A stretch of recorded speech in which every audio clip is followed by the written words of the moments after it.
দর্শকদের প্রকাশ্যে ফাঁসি দেখার যে আকাঙ্ক্ষা, যে তৃষ্ণা আমাদের মধ্যে তৈরি হয়েছে, সেই তৃষ্ণা আইন শৃঙ্খলা বাহিনী এবং বাংলাদেশের বিচার ব্যবস্থা তারা যেন নিবারণ করে। দর্শকদের প্রকাশ্যে ফাঁসি দিয়ে সাধারণ মানুষের মধ্যে দর্শকদের বিচার ব্যবস্থার উপরে যে তীব্র ক্ষোভ তৈরি হয়েছে, সেই ক্ষোভের বহিঃপ্রকাশ আমরা আজকের এই প্রতিবাদ সমাবেশ থেকে প্রকাশ করেছি।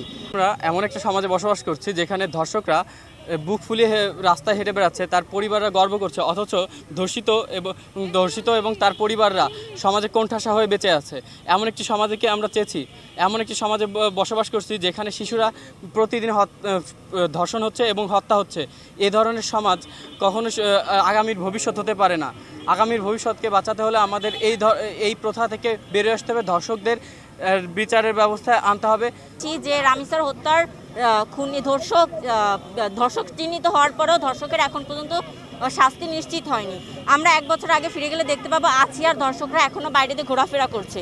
তাহলে কি রামিসার ধর্ষকরা এইভাবে ঘোরাফেরা করবে? এটা তো আমরা চাই না। তাহলে আমাদের পরবর্তী মা বোনরাও নিরাপদে ঘোরাফেরা করতে পারবে না।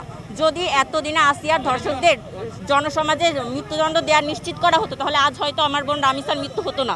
যাকে ধরা হয়েছে ওই কুলাঙ্গার হত্যাকারী, তাকে দ্রুত 7 দিনের মধ্যে প্রকাশ্যে ফাঁসি দেয়া হোক, এটা আমরা দাবি জানাচ্ছি। পাশাপাশি আপনাদেরকে অবগত করতে চাই, 2025 সালে 1 বছরের ভিতরে 516 জনকে ধর্ষণ ও খুন করা হয়েছে।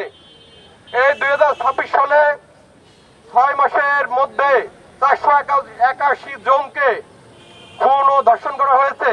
এভাবে কি কোনো সমাজ চলতে পারে? কোন সভ্য সমাজ কি এভাবে থেমে থাকতে পারে? আপনারা যদি শক্ত অবস্থান না নেন, কালকে আপনার বোন, আপনার ছেলে, আপনার মেয়ে ধর্ষিত হবে।